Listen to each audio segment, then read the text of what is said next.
Assalamualaikum warahmatullahi wabarakatuh. Om Swastiastu, Namo Buddhaya, Salam Kebajikan. Saya Muhammad Rizky Herliansyah, mahasiswa Universitas Lampung, Fakultas Ilmu Sosial dan Ilmu Politik, jurusan Ilmu Pemerintahan, akan memaparkan materi terkait materi penawaran untuk ulangan tengah semester pada mata kuliah Pengantar Ilmu Ekonomi dengan dosen pengampu Pak Andri Marta, sarjana sekaligus Magister Ilmu Pemerintahan. Apa itu penawaran? Dalam ilmu ekonomi, penawaran dapat diartikan sebagai banyaknya barang atau jasa yang tersedia dan dapat ditawarkan oleh produsen kepada konsumen pada setiap harga selama periode waktu tertentu. Jadi, bisa dikatakan pelaku penawaran ini merupakan pihak produsen atau penjual. Penawaran dapat dibedakan menjadi dua macam. Yang pertama ada penawaran individu dan yang kedua ada penawaran kolektif. Penawaran individu. Penawaran individu adalah jumlah barang atau jasa yang ditawarkan oleh seorang penjual atau produsen pada waktu, tempat, dan satuan harga tertentu. Dalam jenis ini,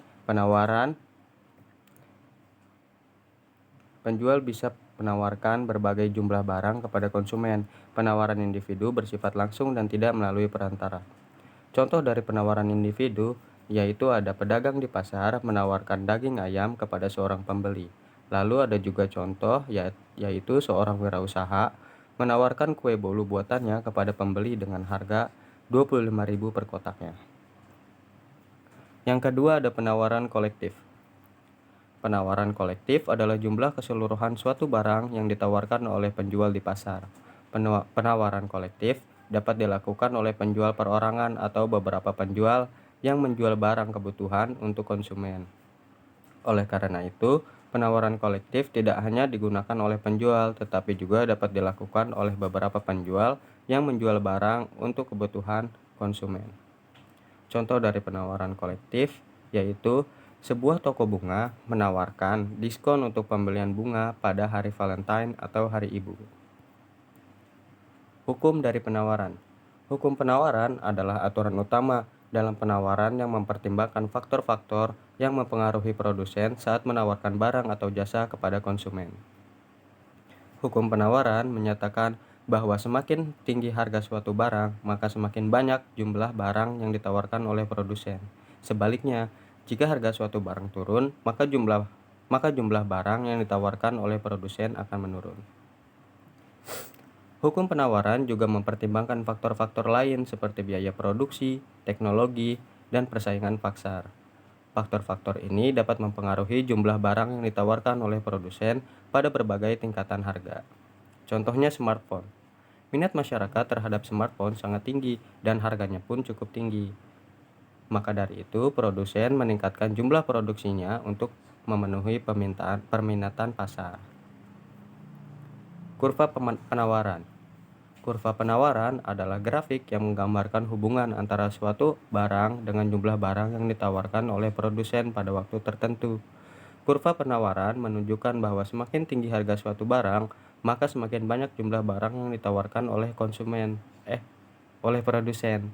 Sebaliknya, jika harga suatu barang turun, maka jumlah barang yang ditawarkan oleh produsen akan menurun. Lalu, apa fungsi dari penawaran? Fungsi dari penawaran adalah hubungan antara harga suatu barang dengan jumlah barang yang ditawarkan oleh produsen pada waktu tertentu. Fungsi penawaran dapat dituliskan dalam bentuk persamaan matematis yang ditampilkan pada slide berikut. Lalu, fungsi penawaran memiliki kemiringan positif. Artinya, semakin tinggi harga suatu barang, maka semakin banyak jumlah barang yang ditawarkan oleh produsen. Analisa penawaran.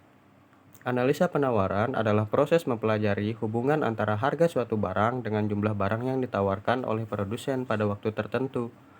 Analisis penawaran dapat dilakukan dengan menggunakan kurva penawaran yang menggambarkan hubungan antara harga suatu barang dengan jumlah barang yang ditawarkan oleh produsen pada waktu tertentu. Kurva penawaran memiliki kemiringan positif, artinya semakin tinggi harga suatu barang, maka semakin banyak jumlah barang yang ditawarkan oleh produsen. Studi contoh dari penawaran. Gambar berikut menunjukkan kurva penawaran dari seorang pedagang beras di suatu daerah. Berdasarkan kurva tersebut, dapat disimpulkan bahwa yang pertama, jika harga Jika harga turun, jumlah barang ditawarkan akan bertambah. Dan yang kedua, jika harga naik, jumlah yang ditawarkan akan berkurang. Yang ketiga, jika harga turun, jumlah yang ditawarkan sedang, dan yang keempat, jika harga naik, jumlah yang ditawarkan akan bertambah.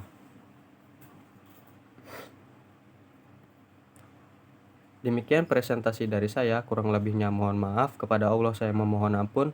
Wabillahi taufiq wal hidayah. Wassalamualaikum warahmatullahi wabarakatuh.